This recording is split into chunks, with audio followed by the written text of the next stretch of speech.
our first panel.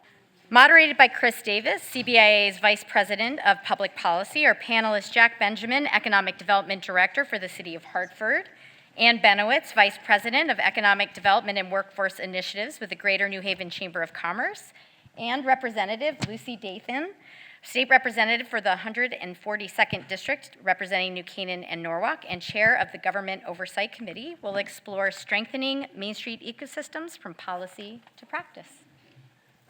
Great. Well, thank you all for being here today. Thank you to Michelle and for Jennifer for helping to put this together, and the whole Main Street Connecticut team. We're very proud to team up with you guys on this event for the first time here, and Chris talked about that.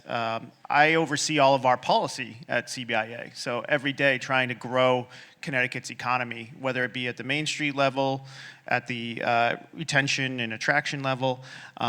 So today we really want to talk about what's happening on our main streets throughout the state, and how policy can play a very, very important role there.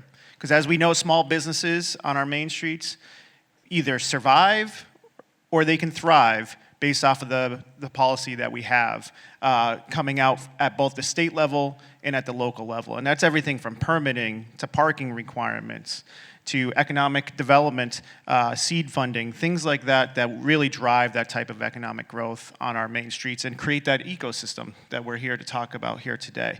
So I want to concentrate a little bit on what was, what have these panelists done to help drive that, but also a real conversation. And I think the crowd here is really interested in what can be. What can we do from a policy perspective to make it even easier for a business to not just survive but thrive here on our main streets in Connecticut. So I wanted to go down the line real quick and have you guys kind of introduce yourselves and talk about what you do in your roles here today, and then we'll jump into some questions. So Ann, you want to start? Sure. Good morning. I love this conversation because it's at the heart of what I do every day. As Michelle said, I'm Vice President of Economic Development and Workforce Initiatives at the Greater New Haven Chamber. We are a regional chamber. We have a 15-town footprint around the south central region of Connecticut. And my role was developed as a way to support businesses in a very meaningful way. I do business retention and expansion. And basically what that means is I go out and talk to businesses every day and talk about what it is that they need in the form of resources that are available either locally or in the state, and sometimes nationally, to support their growth, their sustainability, and that can run the gambit, as you can imagine, between everything from a very one-off kind of resource to funding to a new building. So I get involved in every aspect of us retaining them here and growing them here. And of course, when I talk to businesses, what's the biggest issue that they talk about today? Talent development. So in my workforce initiatives, I'm building talent pipelines through the regional sector partnership system in industries that are close to us, and that we're known as the eds and meds area.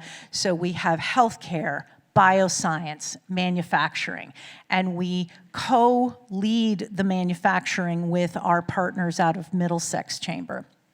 These are all very, very key elements of growing your main street, creating the vibrancy that the mayor talks about, and sustaining a workable ecosystem to attract more businesses to your communities. So we're going to talk about a lot of these things, but I'll pass it on to Lucy.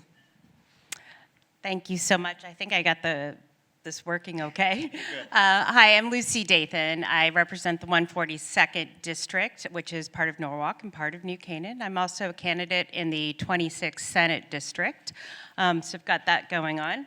I am currently chair of the Government Oversight Committee, and I also sit in the Moderate Caucus. So we work a lot with CBIA to make sure that our communities are thriving, what we're doing creating policy that really ensures that no matter where you are in the state, that you have a thriving community around you.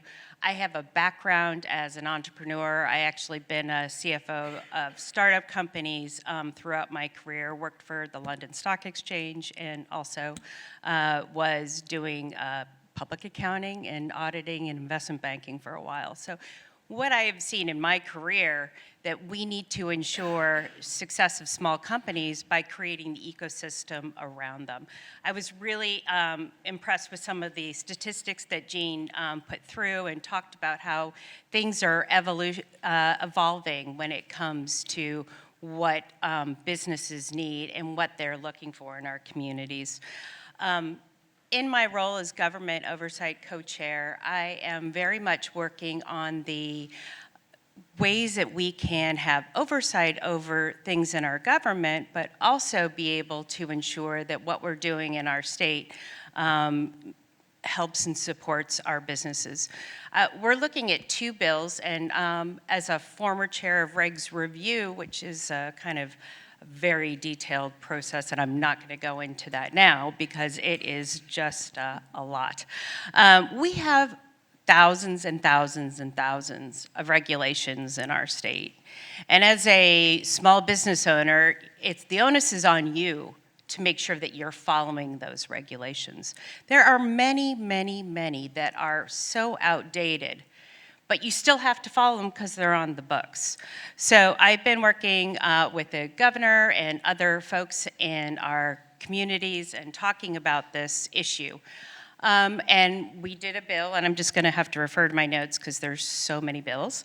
5254 is this year's bill number, and we are looking, we had our public hearing a couple weeks ago, but we're looking at streamlining that process so we can make sure that we eliminate these regulations that are outdated and don't make sense, and actually a hindrance to our small businesses because they have to follow something that is just outdated. So that is one thing. We're hoping to carry on that conversation. And we're also looking at a deep permitting bill. And there's a bunch of different aspects of this. And what we're doing is we are looking at ways that we can facilitate permitting processes for our municipalities. We are looking to facilitate the processes for solid waste, power generation of thermal loops and fuel cells, and coastal land management. And that is so important for our, being on the sound and making sure we do this. We're looking at a variety of different mechanisms, and we're talking about permits for very sort of standard things, not something that is very complex. And these are classified by DEEP as being more sort of general and straightforward. We're looking at ways that AI can help in that process to make that automation happen a lot faster and a lot better. We're talking about third-party permitting, which is also really interesting to way to get these things faster. And then one of my ideas that I think I would really like to see is a facilitated permitting process that's expedited by maybe paying a little bit extra. We know that all of these permits can take a long time, and there is a cost to the developer or the municipality if things are severely delayed. Again, this is for things that are very straightforward, not very sort of complex permits, but we are trying to address these sort of costs in our committee, but we do need to address the overall cost of living in our state, which is part of my moderate caucus hat. So thank you so much for putting this together. Thank you to the Connecticut Main Street for the work that you do, and thanks to the sponsors. Thank you, Representative. And Jack? Good morning. My name is Jack Benjamin. I'm the Economic Development Director for the City of Hartford. I've been there since about September, a little under 6 months. Previously was Planning and Development Director for the City of New Britain for a little under 5 years. In my role in Hartford, we manage a lot of the incentive programs and tax programs that allow for larger commercial development projects to take place. And you pretty much need some kind of incentive or tax program or modification to get anything built, generally in the Northeast, outside of New York or Boston. So Additionally, we work in our department, we're under the umbrella of development services, and that includes planning and zoning, economic development, small business, and licensing and permitting. So we work sort of amongst that team to usher projects through. We work very closely with the small business department on business recruitment, especially on downtowns initiatives. Recently, sort of a big push through my department is to embark on the conversion of commercial office space in downtown to residential. And we really believe that that is the ticket to bringing some more life and activity back to the streets of Hartford. What I've seen in my career is that there really requires a critical mass of housing to get feet on the street, to have that first floor, ground floor commercial activity happen. So a lot of the time the question is chicken and egg. What comes first? Do you try to build the attractive ground floor amenities, and then does the housing come? And I think that that's a viable question in a lot of places. Most of the time I've seen you really need a critical mass of folks living in a downtown area, sort of repopulating, and then being able to support the retail that folks otherwise might not be driving in specifically from out of town to access. So we're really focused on, again, bringing sort of densifying the residential population downtown. Great, and I want to begin the conversation kind of big picture, where, what role does the state play in trying to drive business on main streets? And Representative Dathan, you have a unique perspective. You represent a suburban community as well as an urban community in Norwalk. The Senate district that you're running for is downtown Stamford to some of the most quintessential Connecticut main streets in some of those suburban towns in Fairfield. What can we do at the state level to really drive policy that supports development of small businesses right on main streets in each one of the towns across the state? Well, I think just kind of reflecting back on some of the regulations. I mean, as I had said before, there are so many regulations that are just outdated, and it is cost prohibitive for some businesses to really launch themselves because they have to follow all these things. And it's not a very straightforward sort of process. You don't have the ability to hire lawyers to navigate through this. And so we need to ensure that we make it more agreeable and accessible for our small businesses. And also just talking about the permitting, I think that's something else that, we have cost for construction that we've been talking about here. And if we are converting real estate, we need to be thinking about some of these things and making sure that we can facilitate. The governor's been very focused and done an exceptionally good job with his DECD and making sure that we are looking at all of these things so that we can make businesses thrive in our state. And I think that is one of the key things that I see as a former entrepreneur and a business leader, that we need to make sure that we pave the road for a strong Main Street. And from a regional perspective, what could happen at the state level that you think could have a real impact on your region, but also the other regions across? Sure. I love this question, too, because Lucy has touched on it. I look at it from the perspective of the small business owner, right? I love, Jack, that you talked about the multi-use properties. We have a ton of different properties going up in New Haven. And in order to attract, you've got two sets of constituents in one way, right? You've got the attraction. You want to bring more people in. And then you've got the retention and expansion, right? So I always think about it from the idea of predictability.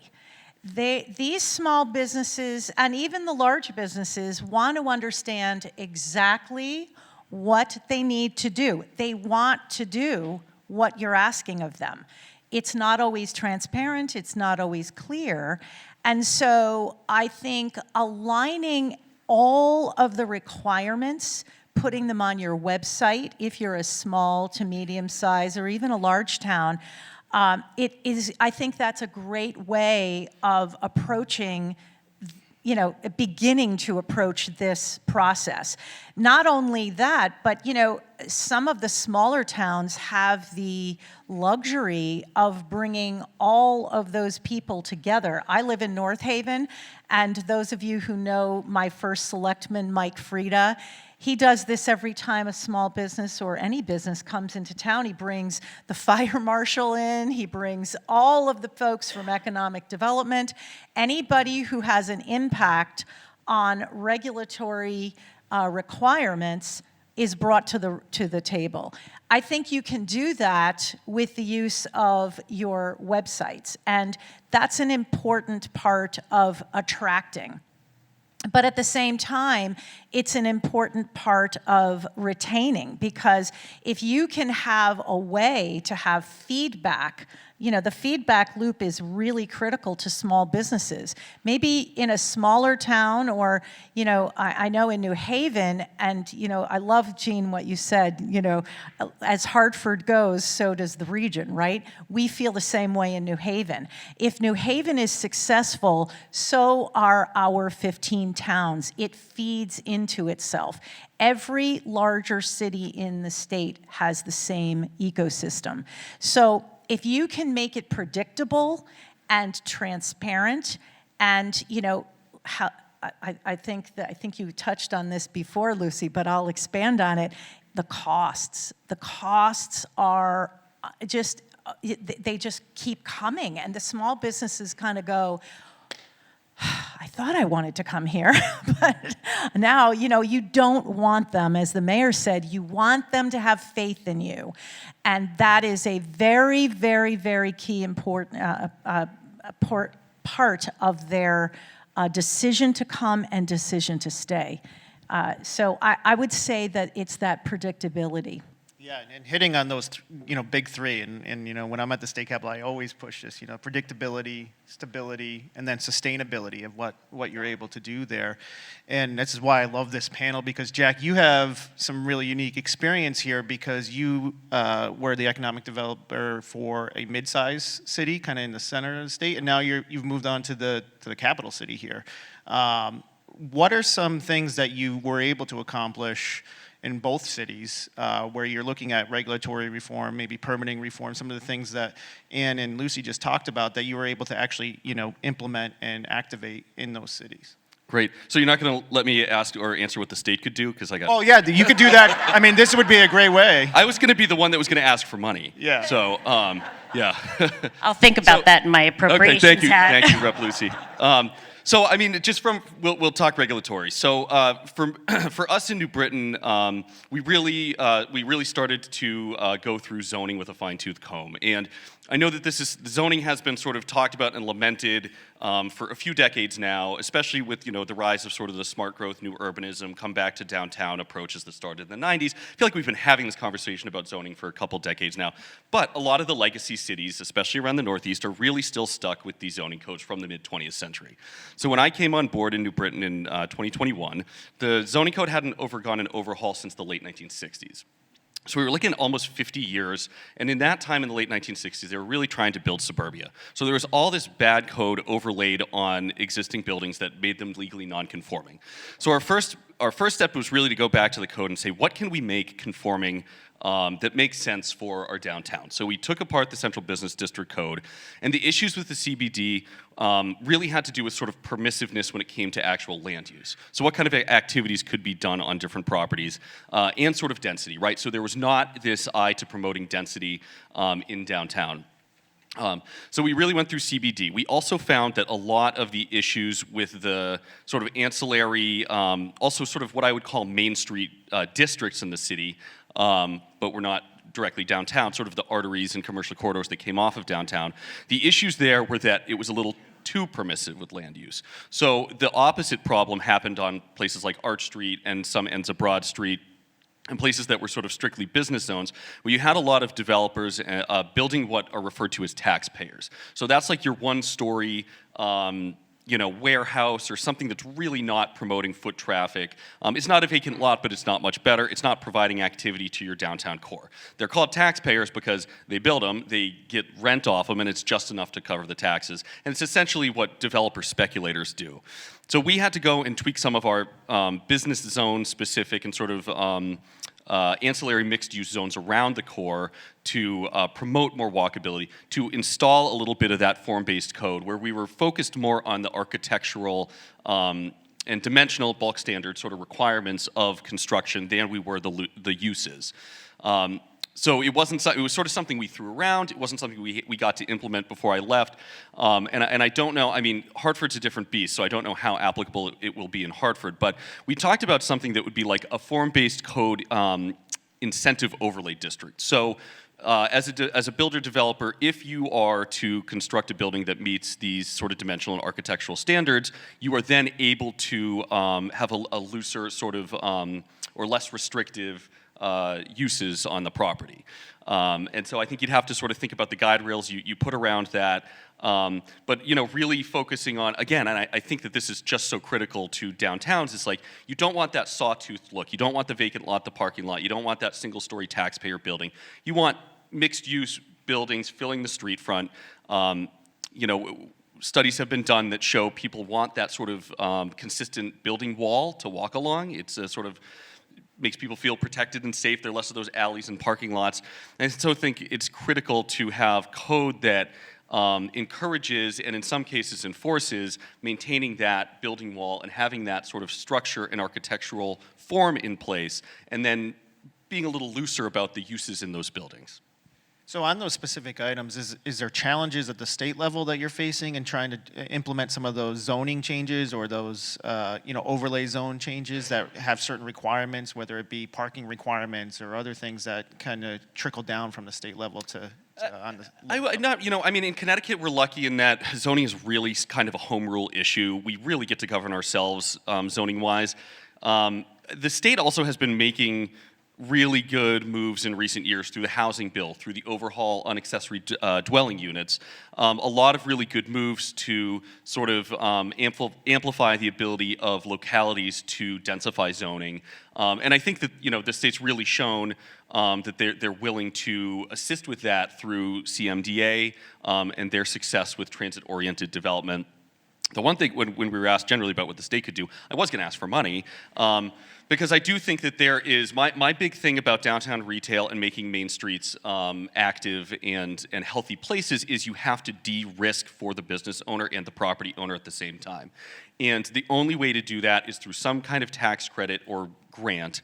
In one of the really great programs that the state did that we did use heavily in New Britain was Communities Challenge. And that was a fantastic grant because it sort of piggybacked on like the TOD grant pot from the Malloy administration, but it was more focused specifically on downtowns.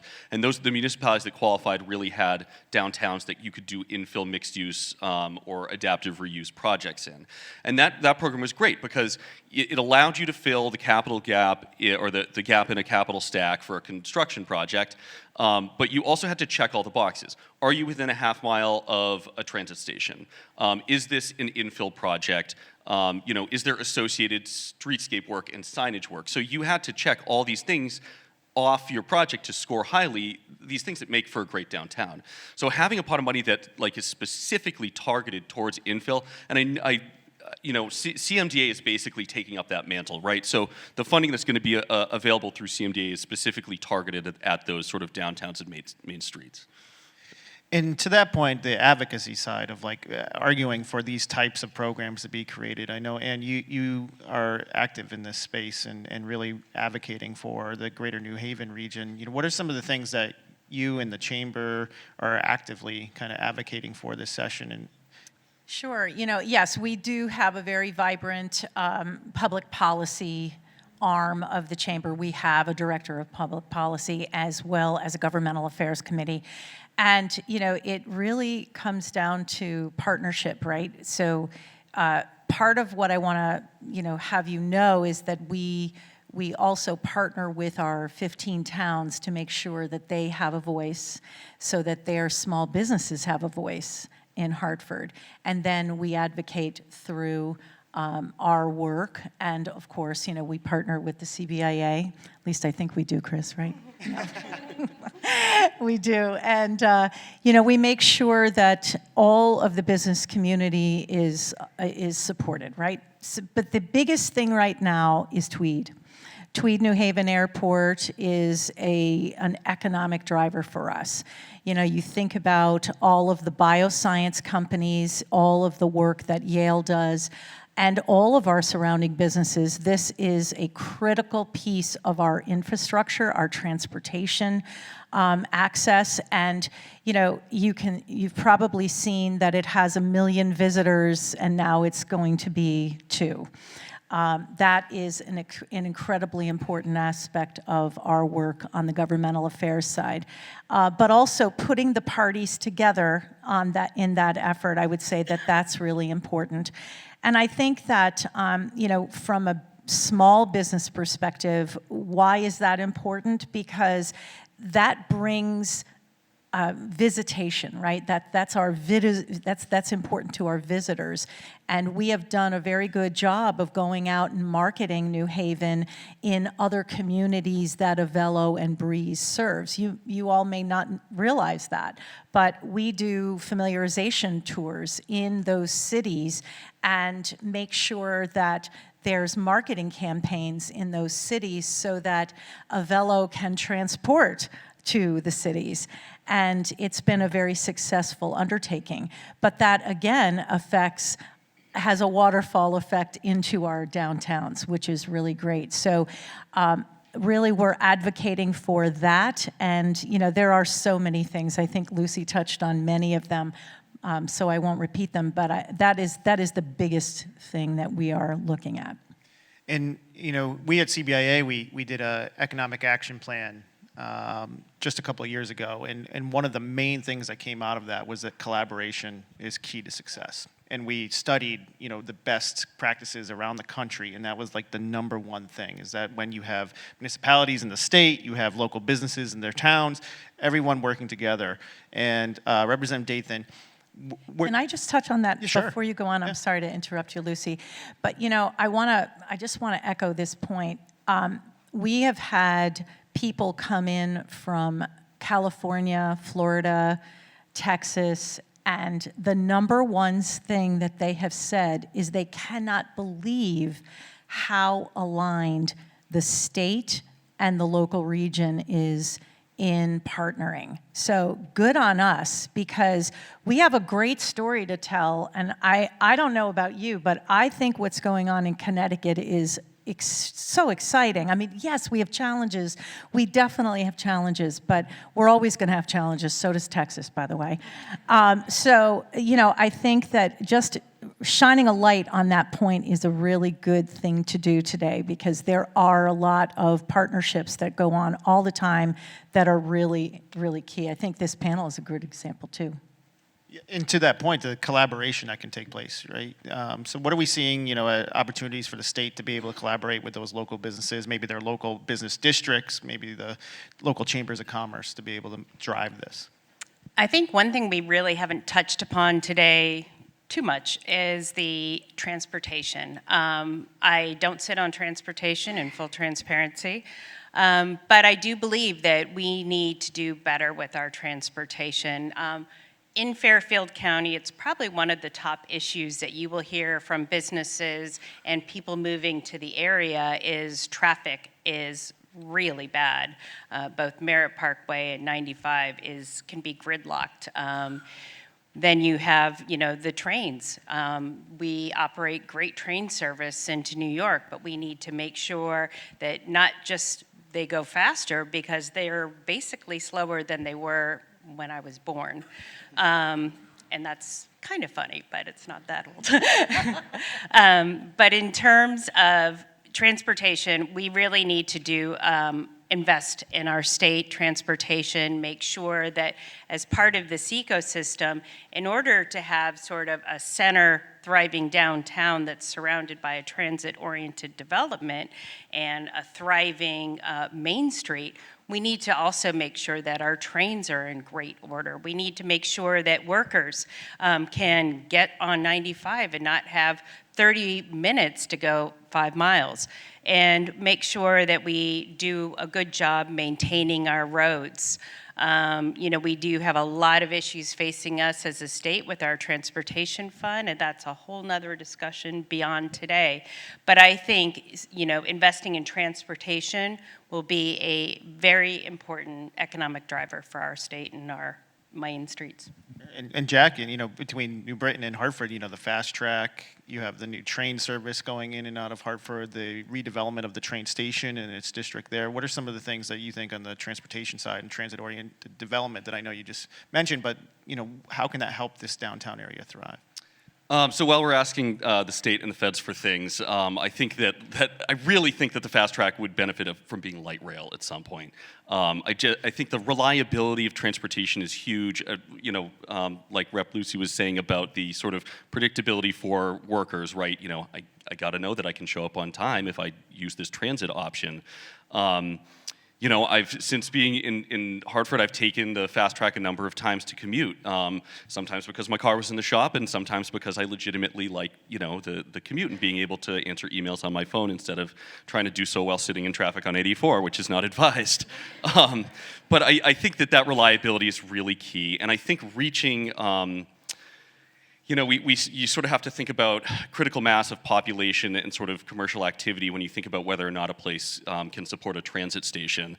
But I think a really good example of a place you wouldn't intuitively think would support a transit station, but has turned out to use the transit station to do good development, if Chris Edge is in the room, is Berlin. There he is. So, Berlin has, Berlin's transit station there was not a lot of density around it, and then, you go to Kensington now, and they're building dense, residential and commercial mixed use around it. So, I do think that there's opportunity for a transit station to do sort of placemaking of its own. But again, reliability is the biggest part for transit. So I wanted to do a couple quick round robin questions before we open it up to the audience here. With the discussion about retail and restaurants and the vibrancy, and the mayor hit it on the head this morning, I think, talking about how important that is to downtowns. What are some of those outside forces that can really impact them in being able to thrive and survive on main streets? Well, Jean talked about the Hartford area having so many colleges and universities. We have Yale and Yale. And we have Yale University and we have Yale New Haven Health. Both are the economic drivers in our region without question. And so, when you think about the university, there are breaks in December. That's for a whole month or so.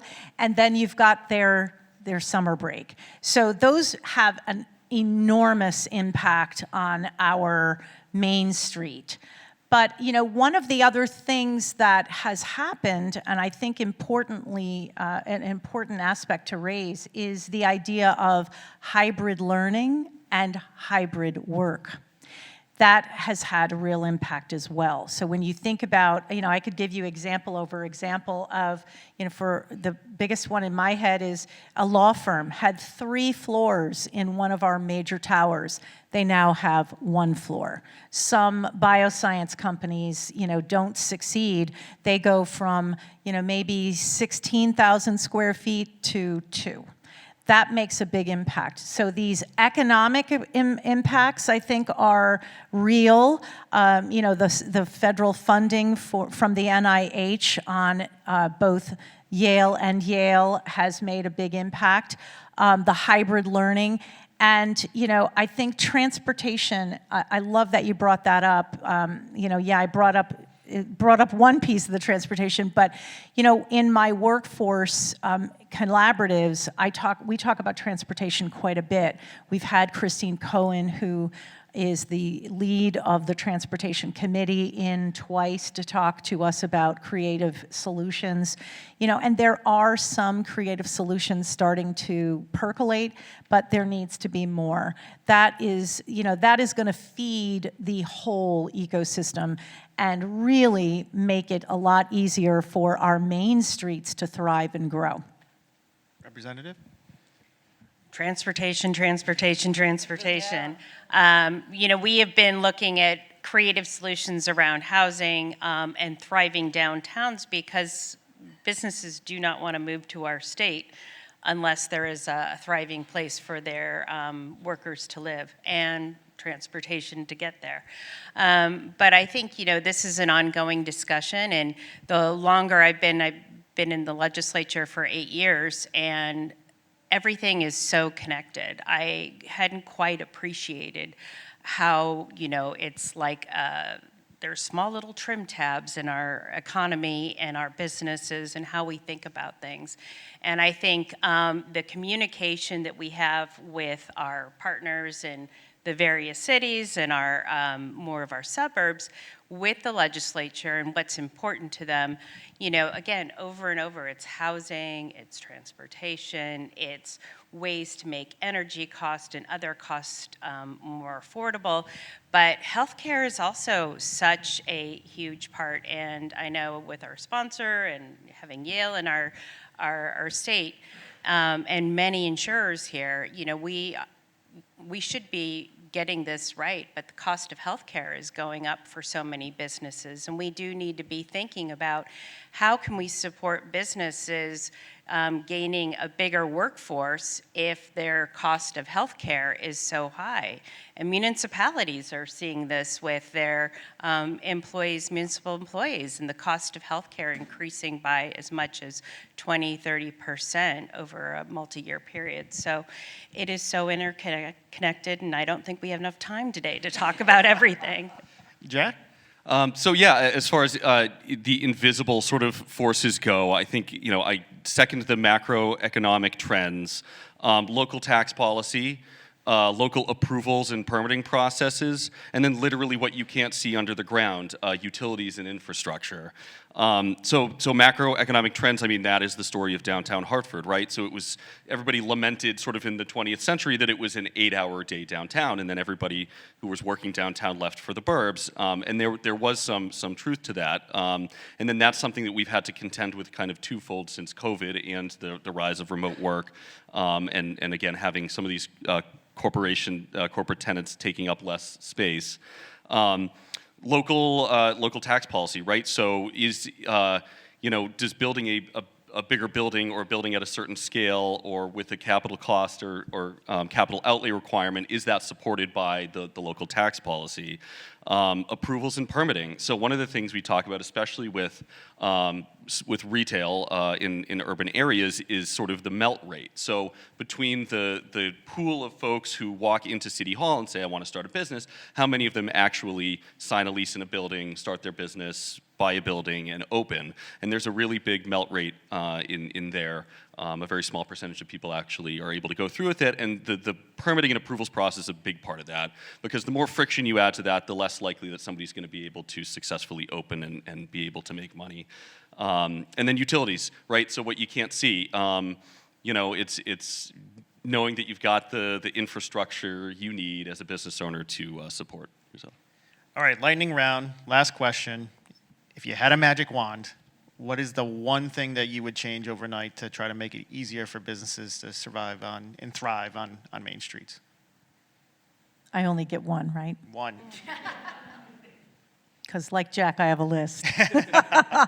No, I think the biggest thing, I said it in the beginning, if you as a town or a city can align and be transparent with your regulatory process, that would make, and align the costs and expectations as well, I really think that would be an amazing step forward in attracting and supporting small businesses.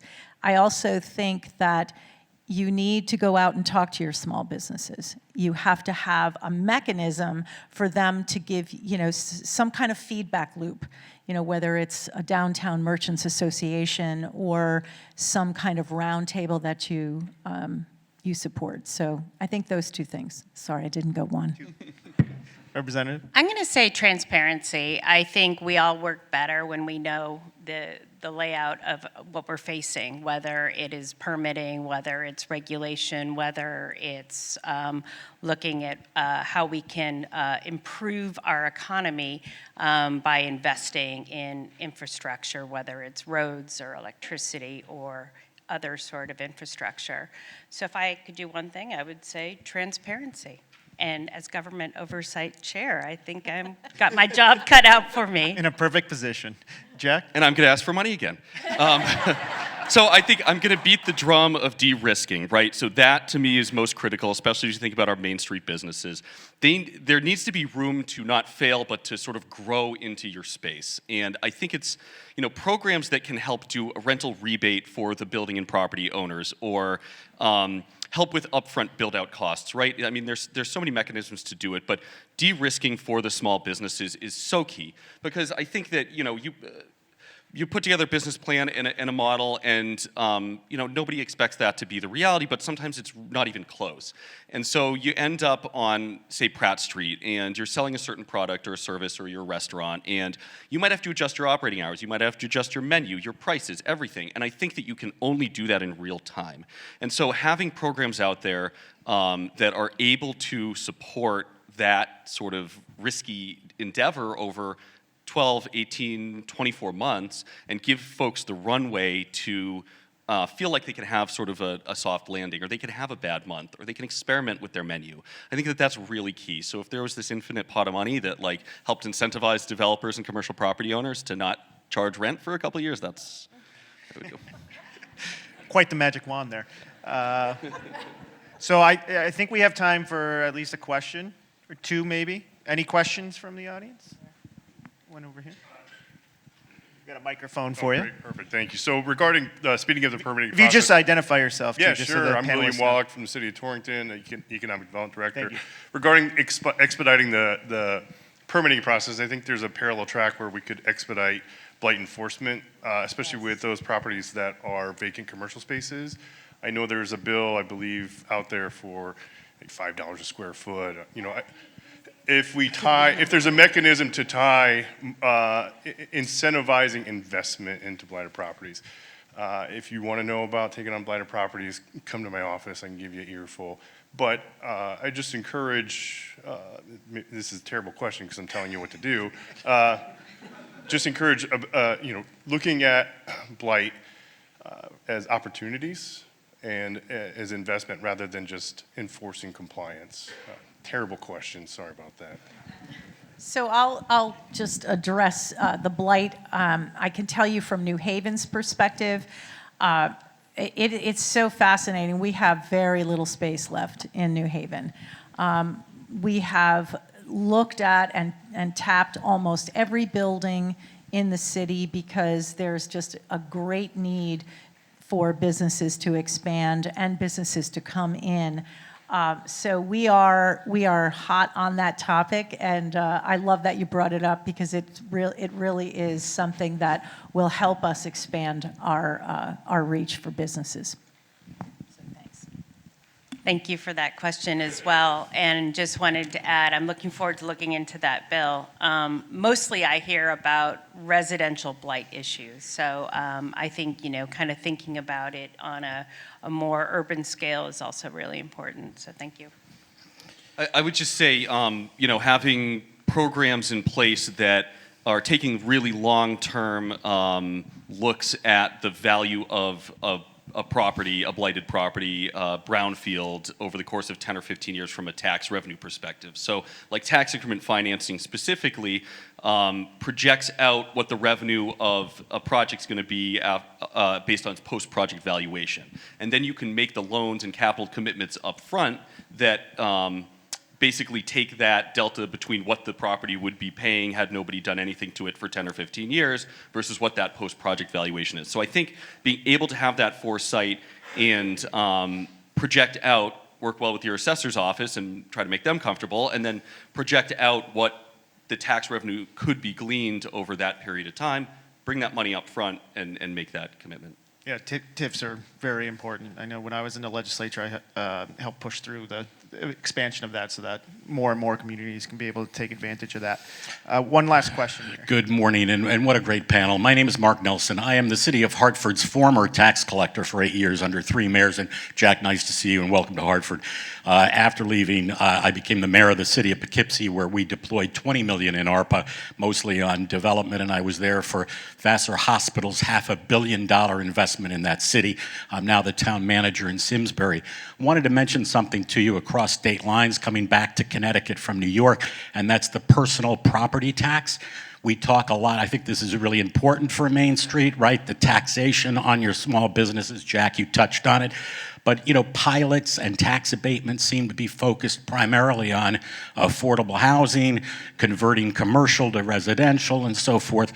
And in that mix, you're missing an opportunity to give your local small businesses not a grant and not money to do their facade improvement program, but a real meaningful tax break on their personal property taxes. Imagine a situation where, Jack, you want to get a developer into the city of Hartford, and any small business to which that building owner rents gets an abatement on their personal property taxes. That's not something that Connecticut currently offers. What I'd like to recommend to our state rep is that you look at more opportunities for municipal options for business personal property taxes. And thanks very much for coming. Great panel. That's a brilliant topic, and I mean, one of the ways, without sort of major legislative overhaul, I think we can try to find a way to accomplish that, in essence, is, are we able to tie like a tax modification agreement to a mixed-use commercial development in which the property owner sends those savings into a sort of rental rebate program for a commercial business. I think that's really interesting. I love Poughkeepsie, by the way. The waterfront's fantastic. The walkway over the Hudson's beautiful. So. Thank you for that question. I know there are proposals, and I think you used to sit in the Revenue Committee, and there's proposals every year. I think it is a challenging thing because we say, okay, we, alleviate that, but then those fund our schools. And we also have to have really strong schools in order to make sure our communities are vibrant as well. So I agree, I'd like to see some movement in this, but let's keep looking at it. And it's not my wheelhouse because I don't sit in revenue, I sit on approps. Well, I want to thank the panelists. I mean, this was an outstanding conversation. Really excited. Thank you all.